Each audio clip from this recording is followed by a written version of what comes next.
to your own. Good evening. Welcome to Star Talk. I'm Ken Eccles. I do know who I am, folks. I'm Ken Eccles, and we're happy to have you with us on the show tonight.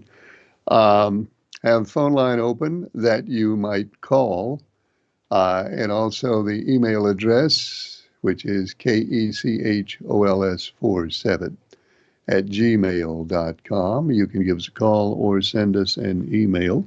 Whichever way strikes your fancy, we'd love to have you participate in the program tonight. I'm just sorting out my various mobile devices here to figure out which one I need to have in front of me. Some emails here to read. One came in last night. Of course, we didn't get on the air last night. I actually don't know why, but you know, life has these mysteries in it. Um, but this is kind of interesting. It is a new contestant in our NASCAR contest this year, and the new contestant is not human. Hang on. Hello, caller. Hello, caller. You're on the air. Go ahead, please.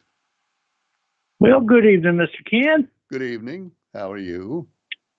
I'm good. I'd like to remind Mark Mayadan, Masked Singer tonight, 8 o'clock on your local Fox station tonight. It won't be long. It's less than an hour away. Yeah, I got to get myself psyched out. So in a couple of weeks, I'll probably announce the winner again. You're going to announce the winner before we know. They don't like it. They don't like for you to do that. You know, they prefer that you not do that. Well, I'm just going to take a shot in the dark. I'm going to buy my time. All right. What the worst they could do to me? Send their big lawyers after me? Well, they could do that. They could. They could send a guy to down here with a sharp object and puncture your moped tires. Well, then I'll send him back and I'll give him a concrete overcoat. All right, that's fine. Oh, by the way, I talked to Tom Brady today. Tom Brady said he's planning to come to the casino at some point in the near future, and wondered if the two of you could meet up at the casino. Nah, it's gonna have to be at the store. I'm sorry, I'm a busy man. So you wouldn't be able to find any time to meet up with him at the casino, because he also said, you know, he puts that plastic stuff on his windows in the winter to keep some of the cold out, and he said one of the plastic things on one of his windows has gotten ripped. So he's also, when he's in Danville, he's going to Lowe's to get some more of that plastic to put over that particular window, and he thought you might want to go to Lowe's with him. Nah, hey, I'm a busy man. Time is money. So if he wants to talk to me, he can come to the store and ask for me. All right. From 4:30 now, from 4:30 to 11. All right. Well, I'll let him know. Well, that's the best time he's gonna have to get a hold of me because I got to make money. I'm into making money. Well, I understand that, and I'm sure he'll be disappointed, but I will let him know. Well, appreciate it, Mr. King. Talk to you next week, sir. Okay, thanks for calling. Masked Singer, for those who are concerned, Masked Singer, tonight at 8 o'clock on your local Fox affiliate. There is the phone number, the email address, KECHOLS47 at gmail.com. And as I was saying, a new contestant, we actually have a few new contestants in our NASCAR contest this year. One of them, this one, Dear Ken Eccles, it says, I hope this message finds you well. My name is ChatGPT, and I am an AI system tasked with entering your Pick the Winner race contest on your Ken Eccles Star News talk program. Hello, caller. You're on the air. Go ahead, please. Hey, Ken, Mark Mayadan. Hey, Mark. How you doing? Okay, how you doing? I'm doing well. I hope you are. I'm doing so, I guess. But Okay. I want to thank Charles and Dan for reminding me of the Matt Singer night. Well, that's his job, and he does it most of the time. Yeah. And then don't forget about the stew. You can tell people about the stew. You get a paper with you. I do. Mark, hang on one second, and I can always count on you to remind me of that. Stu is still coming up February 22nd. It's the Mayodan Boy Scouts. It's $9 a quart, and you can call 336 949 4248. Stu, there it is. Oh, okay. Uh, did you find out if Martin Truex is going to be on a Daytona race or not? I'm sorry, Mark, I don't know. I wish I'm embarrassed. I don't know whether he's running in Daytona or not. It's if you would, and if I would, go to NASCAR.com, we could find out, but I forgot to do it. Oh, okay. But you've got him Okay. you've got him if he runs. Okay, I appreciate it. Well, thank you, Mark. Good to hear from you. Thanks. You've got Truex if he runs, and Mark has, who does Mark have? Mark's contingency pick. Uh, oh, the 22 if Truex doesn't run. I should know the answer to that, but I don't. So a lot of things I should know that I don't know, but that just happens to be my condition.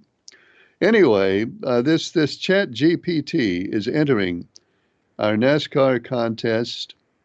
And Chat GPT says, I'm excited to participate and will provide my pick for the winner in each race every preceding Monday. Thank you for allowing me to join in on the fun. I look forward to participating and sharing my predictions, taking into account the most recent information. My prediction for the 2025 Daytona 500 would be Ryan Blaney. So there it is, folks. We have artificial intelligence in the game this summer. And ChatGPT takes Ryan Blaney. Hello, caller. You're on the air. Go ahead, please. Hello, Ken. How are you? Fine. How are you doing? Yeah, this is my first time of talking with you this year. It's been a Hadn't called while. in. It's been a while, Ken. Yes, it has. Yes, I was calling, Ken. My cousin, he has a little S10 pickup, and he was a 90 model. And we went to Montville up there because I've seen the commercial on TV where they had this junkyard up there at Montville, and they got all kinds of cars. And sure enough, they do. They got cars from here to there. But anyway, long story short, we get up there, but I didn't know that you had to pull your own whatever you need. I get up there and we needed a radiator for this Oh, S10. Yeah. you So didn't we take the gets up there and tools. You didn't have your right. tools. Exactly. We gets up there and the man said, well, no, we don't pull them. I mean, I had talked to him on the phone twice before I got up there, but still he didn't let me know that we had to pull. You know what I'm saying? Because, in fact, I believe that a lot of junkyards stop you from going on the yards and pulling stuff. I mean, are they covered for something like if you go in their yard and if you get hurt or something by pulling your part or something? Mm-hmm. I mean, they covered that because a lot of junkyards stop people from going on the yard for that, I believe. Well, that's a good question, and a lot of them stopped it for that reason. It depends on their insurance policy. I mean, it may be that they have a particular policy for which they're paying more money than they otherwise would pay. But if they have an insurance policy that covers that, then they would do it. But they're going to pay extra money for that insurance policy. Exactly. And more than likely, if we would have went out there and pulled it, but like I said, and then sometimes, if you do go there, most junkyards, they'll have tools, they'll loan you and let you go out there and do it, and you bring them back up and turn them back in, Yeah. But he didn't have anything. Like I said, it was raining too, and I wasn't about to get out there. I got the COPD, but anyway, yeah, but it was raining, and he wanted to know what kind of radiator that he was going to match it up. So we brought the radiator with us. So he told us to bring it. So we brought it with us, and I set it up there on the little thing on the little stand right there at the window right there, and he got sort of hateful with me. Don't put that up there like that. You dirty the thing up right there. I'm like, wow, okay. Well, I gosh, think we're the wrong. you'd think at a junkyard they'd be kind of used to something like that. It seemed to me, Ken, I tell you, he was kind of rude there a little bit. He sort of got me a little frosty there, but I just walked away from it and went on and got on back in the truck, and we left and come on back to Danville. So end up gonna have to buy a brand new one. That's gonna cost about $200. So Oh man. anyway, but anyway though, yeah, it was, they got cars up there, and then, like I said, if it had been a nice day, we would have went out there and got this thing off of there more than likely. But in the rain like that, look like they would have some. They would look like they would tell you actually what part you're looking for before you come up there, and that way, and then like they would go ahead on and pull it for you, and that way when you come up, you can go ahead and pay for it. Well, I But think that's the way. Well, I'm not going to say most because I don't know, but I know that's the way a whole lot of junkyards work these days, rather than letting you go out there on the lot and maybe cut yourself or something. That's the way most of them do it, I think. well, see, that's where we got the transmission. We went down in Eden, North Carolina, to that junkyard down there, and the guy down there, we called, and he went ahead and got his crew members go down there and pull the transmission out. And when we got in there to get it 2 weeks ago, they already headed there waiting for us. But they would do a whole lot better business if they would do if they have a crew to do that for you. Because a lot of people need stuff like that, and they're not able to do to pull stuff like that. Well, that's that's how I do it if I ran a junkyard. But Yeah. everybody maybe can run their yard the way they want to, I guess. Exactly. Maybe they'll see you to see I'm talking about it tonight, and maybe they'll change the policy. So, but anyway, Ken, I enjoy talking with you, and thank you for taking my call. Well, thanks for calling. Good luck with that S10.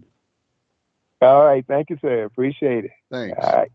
Of course, I haven't visited a junkyard in a long time. I think the last time I went and got something at a junkyard was, I don't know. Hello, caller. You're on the air. Go ahead, please. Hey, Ken, how you tonight, buddy? I'm good. How are you? I'm all right, thank you. That was JJ, wasn't it, with COPD?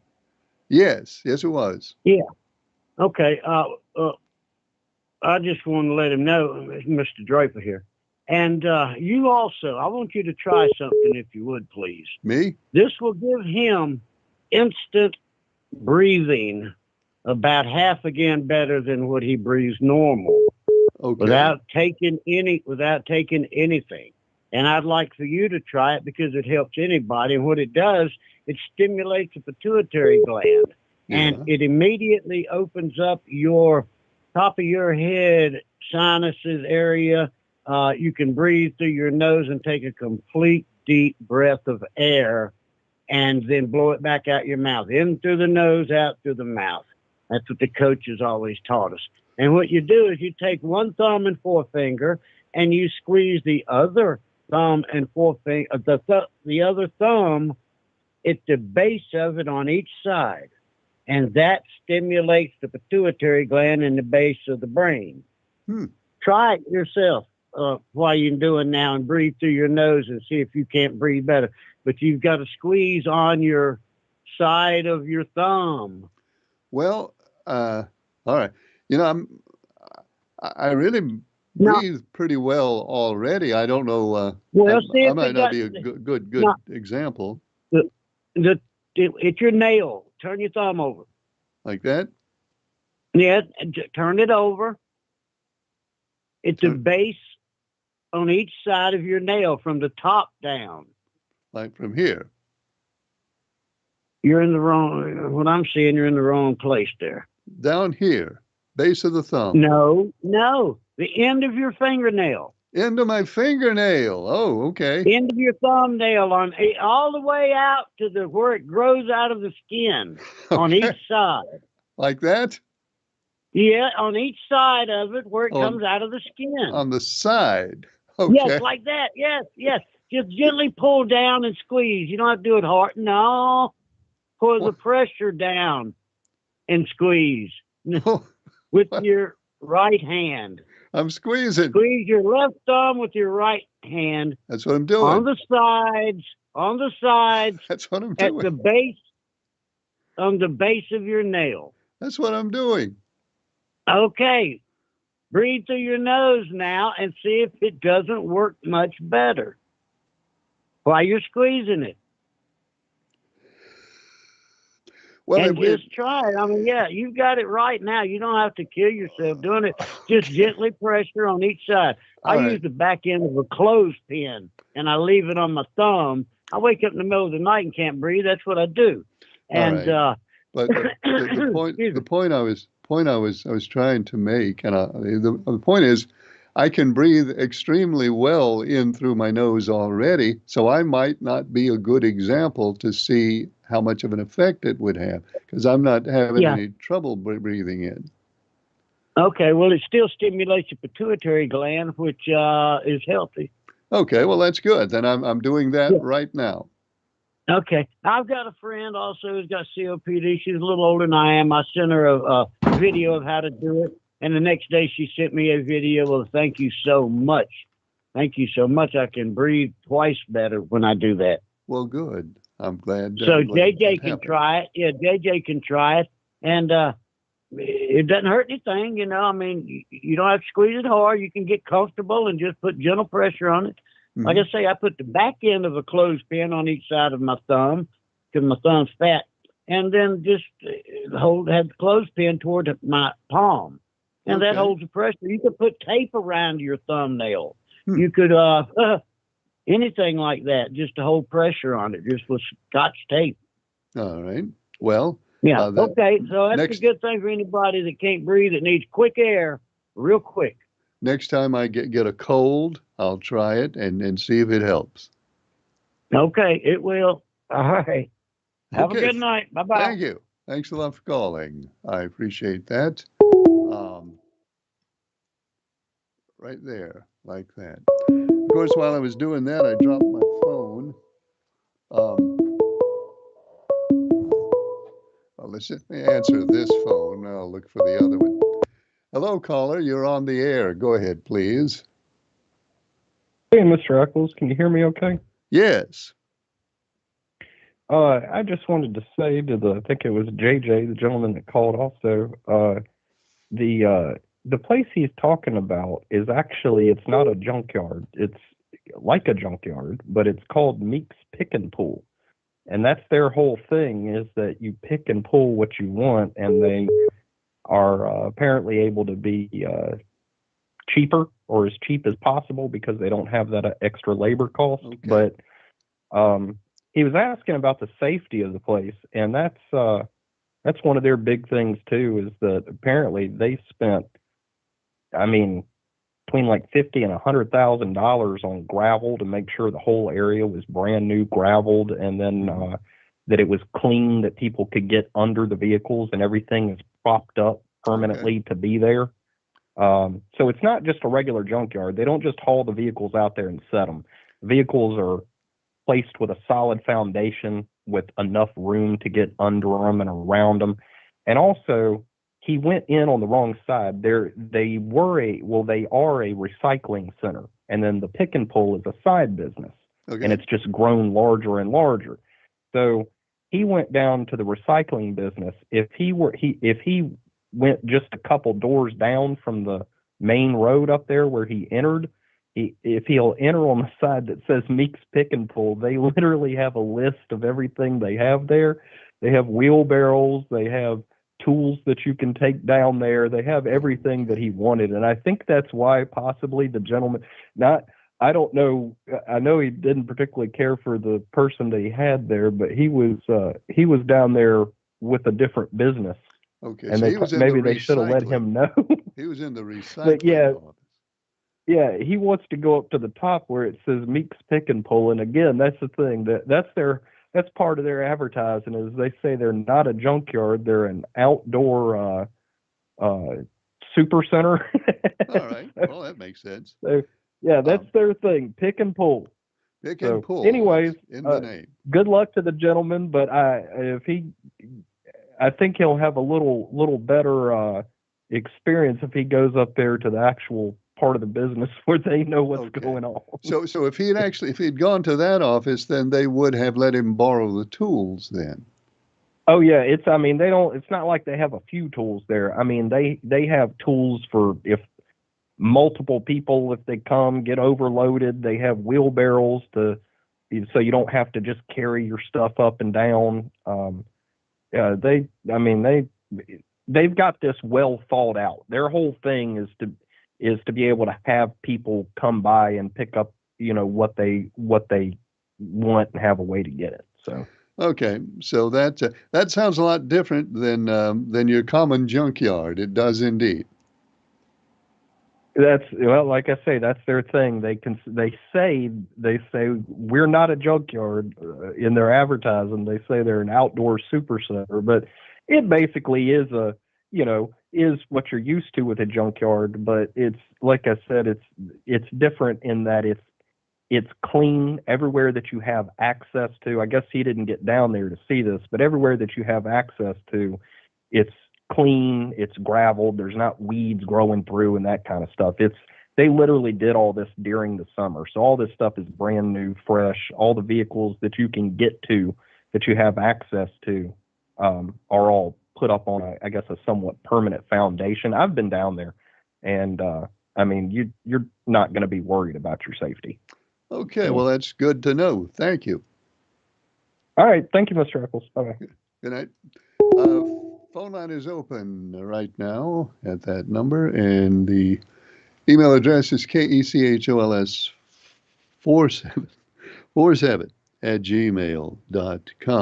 and email over here says,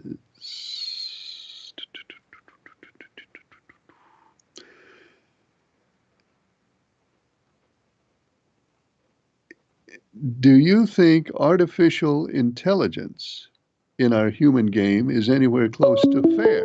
Well, that's an interesting question. We'll deal with that in a second. Hello, caller. You're on the air. Go ahead, please. How you doing tonight, Ken? Good. How are you? Pretty good. Thanks for taking my call. Sure. I Googled it just a few minutes ago, and it said that Truex would be racing this Sunday, and he'll be driving the number 56. Truex is in the 500, and he's driving the 56. Yeah. All right. Okay. Mark from Mayodan, you got Truex. He's number 56. Thanks for looking that up. I appreciate it. Yes, sir. I don't want to turn your show into the trading post, but JJ, the guy called earlier about the parts for S10. Mm-hmm. What model is your truck, Ken? What year is it? Mine is a 1998. Okay, well, I know a guy that's got two S10s, probably in the 80s, late 80s, and he's got two complete S10 trucks that he wants to get rid of, and one of them's a complete truck. Well, both of them's complete trucks, but one of them has a title and one of them does not. So there's a lot of good parts on those trucks. They're not rusted, beat up, or anything like that. If somebody's looking for S10 parts, and they're right, in demand these days. Okay. Would you care to mention how he could get in touch? Well, if he can get my number, if you can give him my number, and I'll go with him to even look at him if he wants to. If he'll call me. All right. Let me look on the screen there and write down your number before you.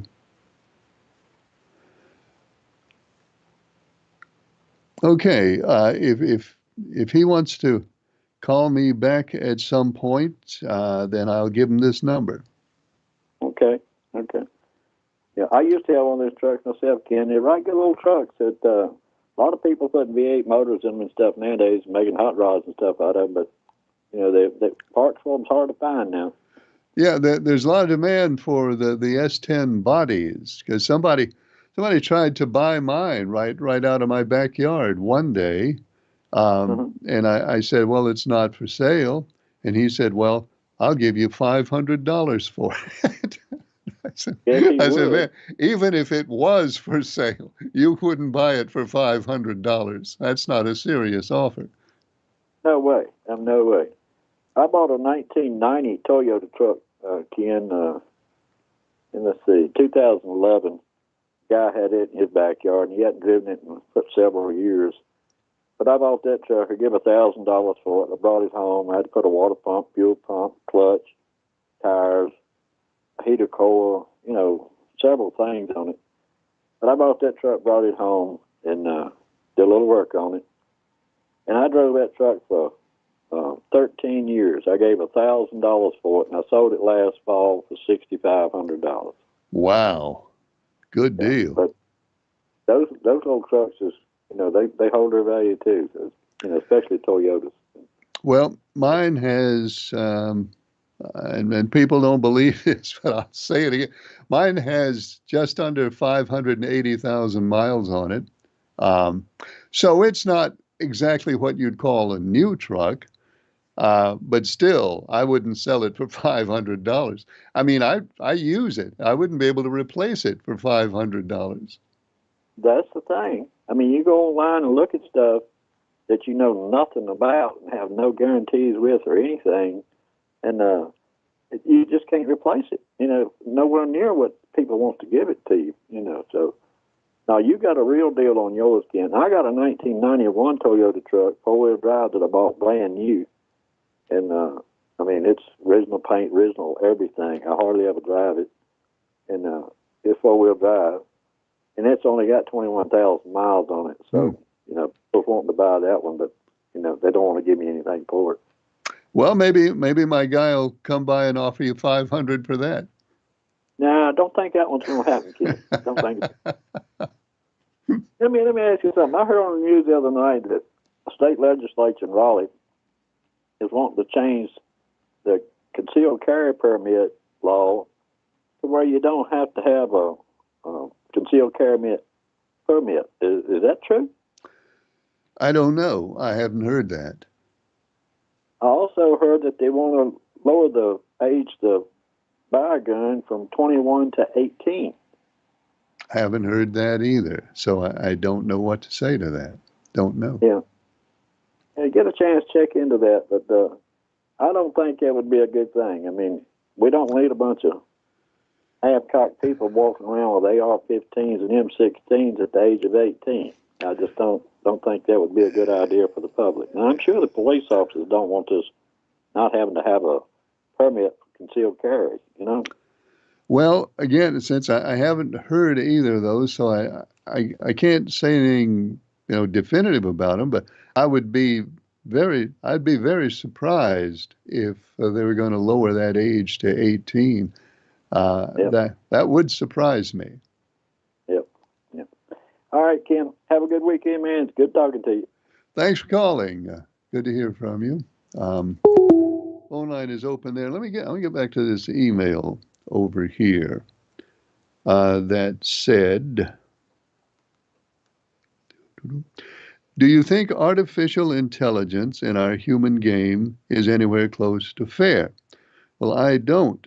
Not many of us playing our game has AI in our heads. That's just not fair. Well, that's a legitimate question. The reason that it didn't bother me and doesn't bother me is I honestly don't think. I'll tell you what I honestly don't think in just a second. Hello, caller. You're on the air. Go ahead, please. Yes, Ken, I was calling also concerning that artificial intelligence. Okay. There's an incident where down at North Carolina State University, someone using artificial intelligence has taken the faces of many of the female students down there and putting them on new bodies, and then put them on adults' website. Had you heard about that? I have, and that is something that is, it is trivially easy to do. There are any number of places online where you can go and upload any sort of picture you want and put somebody else's face on it, and it can be done so it is almost impossible to tell that it's not real. Yeah, that really is an issue. That is a big issue, Ken. And they said the penalty right now is usually about 3 years, and said that's really reduced to community service. But I mean, when you invade someone's privacy and change their life by publicly displaying them, like in a nature they don't even have knowledge of, and some people that viewing them don't even realize it's artificial intelligence. Well, you I wouldn't. think that should be a felony and a more serious penalty. And you would not realize it. And let's emphasize, let's make sure everybody understands, we're not talking about public figures, we're not talking about politicians or movie stars, we're talking about private individuals, students. Correct. And the law, I think this is one of those places where the law still has to catch up with artificial intelligence and what people can do with it. This is happening so fast. These things have come on us so quickly that we just have not prepared ourselves for this sort of thing. And I agree with you. I think the law in this particular area needs to be revisited. Right, and it's coming at a time also where they're taking more regulations and bound, I mean, safeguards off the internet. Well, I mean, really, there are no safeguards. I mean, No, obviously there are some, but for all practical purposes, the internet is wide open. There is almost no way to stop if somebody is determined to do some particular thing on the internet, and especially the thing that we're talking about. There's really no way to stop them. They can find a way to do it. and say like when parents and people want to display the prom, the kids, children going to proms, vacation, different stuff like that on the internet, they taking quite a bit of risk because AI can take that face and put it anywhere they like, you know? Anytime, anytime you put a picture of yourself or your child or anybody on the internet, you are taking that risk. And that's what we've come to. It is not it is not absolutely safe now to even put your picture on the internet. Right. And I like to ask you also, with all the fraud by businesses that, goes on and everything, and we've seen, why is this administration eliminating the Consumer Protection Bureau? These Because unless we can afford an expensive lawyer ourselves, how will we confront and fight these big corporations? I don't actually know the answer to that. I know some people say it's because Elon Musk has been inconvenienced by the Consumer Financial Protection Bureau in the past. I'm not going to say that's the reason because I don't know. But that's what a lot of people believe, that it's personal with Elon Musk. Right. I have to agree with you 100%. And I want to thank Mr. Draper for the information he gave me. I passed it on to my brother. He had heard that friend of ours was in bad shape, but he didn't know about the dimension of what. So I thank him. I passed that information on to my brother. And you have a good night, Ken. Well, thank you for calling. I appreciate All that. right. Artificial intelligence in the NASCAR game. We will talk about that at some point. Hello, caller. You're on the air. Go ahead, please. Ken Briscoe. Hey, Question. yes. you were not on the air last night. Was No. that your decision or Chucky's decision? It was not, all I know, it wasn't my decision. I don't know what happened last night. So, I mean, I can't tell you because I don't know. I just know I was sitting here at 7 o'clock waiting for the call, but the call never came. Well, what was I going to say? You were not on cable, on Spectrum Cable 5, which is what I watch you on 3 nights a week. And I just wonder if it was your decision or Chucky's decision, because he was, the only thing was on him replacing you was him riding around somewhere in south side of Virginia or somewhere, showing a little bit of snow on the side of the road and so forth, which was not interesting to me at all. Okay. Well, no, the only thing I can answer for sure, it wasn't my decision. Okay. Well, thank you so very much. I hate to bother you. That's all right, Briscoe. Thanks for calling. Thank you. Artificial intelligence in the NASCAR game. The reason I did not hesitate on that is because I don't believe, AI can do a whole lot of things. One, we were just talking about a couple of minutes ago. I don't think artificial intelligence can do this game any better than we can. In this particular context, I really don't believe artificial intelligence has any advantage over us. But I'll do this. I'll tell you what I'll do in a minute. Hello, caller. You're on the air. Go ahead, please. Yes, good evening to you, Ken. Hey, how are you? I'm well, thank you, sir. I hope you are. I am, thanks. Good. From a nonpartisan, non-participant, neutral observer, Okay. I think you probably ought not allow the AI involvement in your game. Okay, tell me why.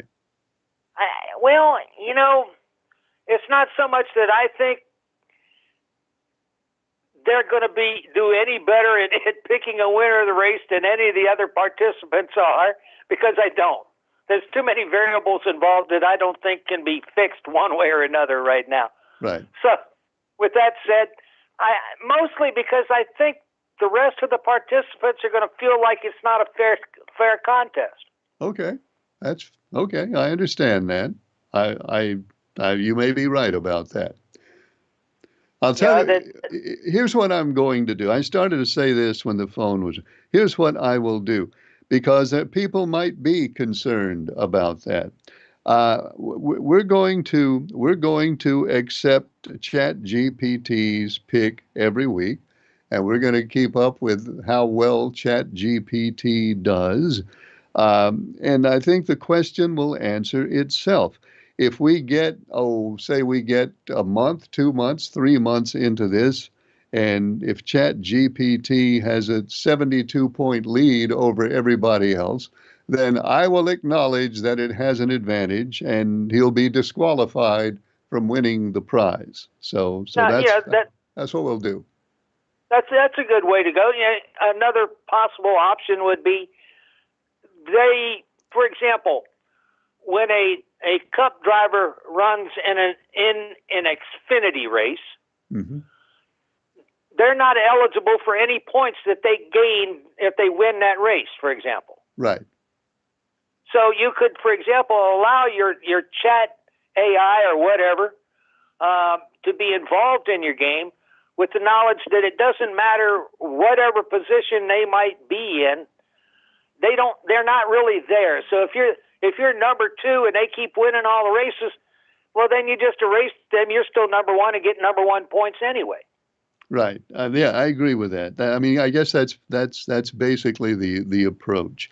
If ChatGPT actually has a big advantage over humans, then we'll see that in the numbers. And if we see that in the numbers, then it will not be eligible to win.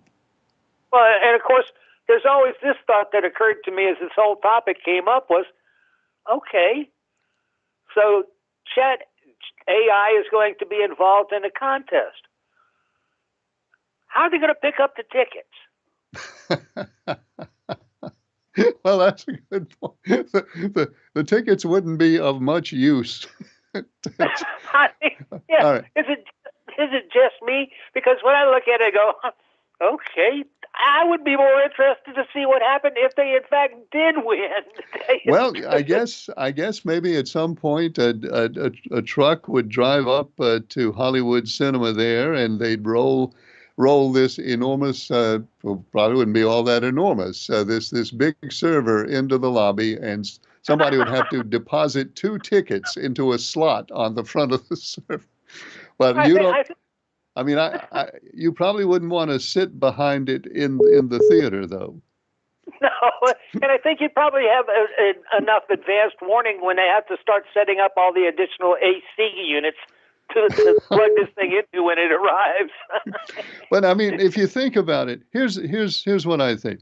I don't think ChatGPT is going to have access to any information that we don't all have access to. Right. And all the things you consider, all the things that go into making your pick, I don't think it's actually going to know any more than we do. But if it looks like it does, we'll deal with that. It's all a prediction game. If they have the same cutoff time and predictions that all of your other competitors do, then it's probably a wash. But I think the end game really is that if I had to make a judgment, I would tend to favor the not allowing them to, simply because it would make the other competitors feel like it's a fairer game. All right. Well, with all that said, I do want to bring to your attention that qualifying is on tonight, by the way. All right. Yeah, it is. At 8 o'clock. That's right. It's on at 8 o'clock on FS1. Opposite The Masked Singer. Ah, well, you got to make your choices or hit DVR, don't you? Yep. Oh, yep. I watch one and record one. Yeah, well, there's no game for me. I'm not interested in The Masked Singer. So with that, I hope you have a good evening, sir. Well, thanks for calling. Good to hear from you. And then for those of you who do have a concern about AI being in the contest, we're not going to let AI dominate the contest. We won't. Hello, caller. You're on the air. Go ahead, please. Hello. Hello. How you doing? I'm doing fine. You're on the air. I just want to ask a question, okay? Okay. I have had a problem. I have a cough, and when I cough, not every time, but sometimes I spit up like a clear mucus. Yeah. And I have put a new furnace in. I put new mattress on the bed. Hey, Ken. Hey. And sir, hang on a second, sir. Don't try to listen to your television, because the sound is delayed. That's going to mess you up if you listen to your TV. Just listen to me on the phone. Okay, all right. I'm sorry. I was telling you that I've had a problem, and I've been coughing for about 5 years. It's getting worse, and I spit up a clear mucus. Right. All right, I took an oil furnace out, put a heat pump in. Mm-hmm. That didn't help any. I had my ductwork cleaned out. That didn't help any. I put a new mattress on the bed. And I would tell you, this is really, and I went to hospitals, I've been to a doctor. Nobody knows anything. So you've been to the doctor. The doctor can't find anything that's causing the cough? No. I've been to lung doctor. I've been to good doctors. I've been to all kinds of hospitals and everything. Nobody found anything. Have you had allergy tests? Yeah, I've had allergy tests. I've had that done. I've had everything done. It's irritating. I'm telling you, it just irritates the dickens out of me.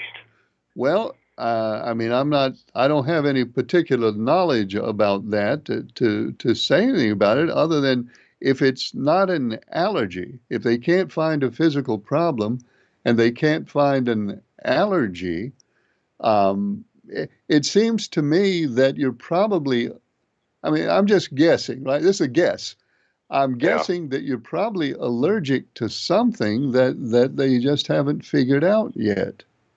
Yeah, well, I've got a appointment. When I went to Cones in Greensburg to hospital, they told me that it may be coming from my heart. So I got an appointment with the heart doctor. I'm supposed to go see the heart doctor. All right. Well, it could be related to that. But you said it's been going on for 5 years? Yeah. Ever since I've got that first COVID shot, Ken. All right. Have you had any other symptoms, any shortness of breath or fatigue? Yeah. You get tired? Yeah, I am short. I am shortness of wind. I am short, yeah. Okay. And when's your appointment with the heart doctor? April the 4th. Okay. Well, I wish I knew something to tell you other than just what I guessed at it, but I don't. But I think you're doing a smart thing to go and at least rule out any heart problems. So do that. Well, I can't understand. I mean, I must be a guinea pig or something. I mean, somebody else has had to have this problem, Ken. Well, yeah, I expect other people have had it, and it may be that other people it's taken a long time to figure it out too. But I just wonder if there is something in your environment that comes and goes and causes this. And how often did you say it happens? Well, it's every day. It's every day thing, Ken. I lay in the bed at night. It don't bother me. Okay. But I get up here and I sit in. If I can leave home now, I don't cough, Ken. Sometimes I will spit a little of it up. But I spent thousands of dollars. I've bought every kind of over-the-counter thing. I've had doctors tell me do this, doctors do that. I'm not getting any better. Now, did you say that it happens when you're at home, but not when you leave home? Not as bad, Ken. But when I lay back in the recliner at the elevation, it's like a rattle in my throat, a noise. And then I go to coughing, and eventually I will spit it up, and that rattling goes away. Okay. Well, that's a puzzle. I don't really know what else to say about it other than, but by all means, go and have the heart check, because you don't want to have to be wondering about that. I hate to bother you. I just thought I'd call. Maybe somebody else has had the problem. Well, maybe somebody has. It'd be good if we could hear from somebody who's had that same thing, sir. And all right. Well, thank you. Ken, Thanks for calling. I appreciate talking to you, buddy. Well, you're welcome. I'm glad you called, and good luck. All right. See you later. Bye. Later. That is. That's probably I guess that's the most frustrating situation you can have with any kind of a medical thing is you have it, you have it, and it's bothering you, and nobody can figure out exactly what it is. So we'll hope and pray that somebody can figure that out. Hello, caller, you're on the air. Go ahead, please. Hey, Ken, how you doing, buddy? Good. How are you? I'm doing all right. That man, he might ought to try some honey. Eat about, a spoonful 3 times a day. It might help him some. Well, maybe. And, I just heard from Mr. Draper, and Mr. Draper says maybe he ought to try onion syrup. And I didn't think of that. I should have thought of that when I was talking to him. But maybe some honey might work. I don't know. I suspect that it's some allergy that they just haven't found yet. But I mean, I'm not a doctor, so I don't know really. But it could be that. I know I had a bad cough one time and coughed. I know he said he didn't cough just a little bit, but I eat honey 3 times a day, and that cough finally went away. Well, that's good to know. He might want to try that. Yeah, I'll get me a big spoonful and just, eat it, early in the morning, afternoon do one, and in the evening about 6 o'clock do one. That's it. And not only can it help you, it's good too. I put it in my coffee. Yeah, I love honey. I like honey a lot. I got that. I seen Mr. Dyer used to run Dyer's Plumbing and all that. The old man, he was up Dick's Drive-In eating breakfast in the morning, and I saw him put honey in his coffee. And ever since he done that, I've been doing the same thing. Well, I used to have bees. When I lived in Draper, I had bees, and I would get my own honey straight out of the hive. But that Varroa mite that wiped out so many bees killed all my hives, and I haven't had any since. But it was really good when you just go out there and take the top off that hive and dip it out. It was really good. I bet it was. No, I mean, what I eat is ain't local. I mean, I get down Sam's Club, but it's cheap, $7 for about 3 pounds, I believe it is. And you can keep it forever. It won't spoil. No, I got a whole bottle in my pantry right now. Well, I like honey in my coffee. I like. I've never put it in coffee. I'll try that. Yeah, I got a big one in big spoons. You got the different spoons, but I got the biggest one. And I fill it up to the top, and then I stop it, and put it in my coffee and stir it up, till it's all, Then go there and sit down and drink it and eat one of them little Debbie's pecan swirls. Honey in your coffee and Little Debbie. That's living. Yeah, little pecan swirls. They're pretty good with coffee. I get up about 3 o'clock in the morning, drink me a cup of coffee, and eat me a pecan swirl. 3 o'clock in the morning, can you go back to sleep? Yeah, I'll lay back down and go back to sleep, but I'm an early bird. Well, yeah, I realize that. Yeah, I'll stay up. I'll stay up till 5 o'clock, and then I watch out for this place, where these people work at, make sure they're all right when they go in. And I'll come back home at about 6 o'clock, 6:30, then I'll lay back down and sleep 2 or 3 hours and get on up. Okay. If I got up at 3 in the morning and drank a cup of coffee, I don't think I'd ever go back to sleep. Oh yeah, I'm up watching Beaver, Leave It to Beaver, and all that stuff. Okay, at least you're not wasting your time. No, Well, I'll let you go, kid. I just thought I'd say something about that honey. It might help that man. I didn't know. Well, thank you. Appreciate your call. Thank you, Ken. Bye. Bye. Let's see. I think we got one more note here on AI. ChatGPT response to question regarding fairness. ChatGPT response: do you think it is at all fair to have ChatGPT participate in the Kennecke Star Talk Pick the Winner race contest, considering all the other participants are human? Here is what ChatGPT says. The Pick the Winner contest is all about having fun and making predictions, just like fans do every week. AI, like me, doesn't have personal biases or emotions, just analyzes data and tends to make an informed pick. In the end, racing is unpredictable, and no system can guarantee a perfect prediction. I'm just here to add an extra layer of excitement to the contest and see how well my picks stack up against human intuition. Also, to clarify, I will not be accepting the prize of race tickets if I win, as I cannot attend in person.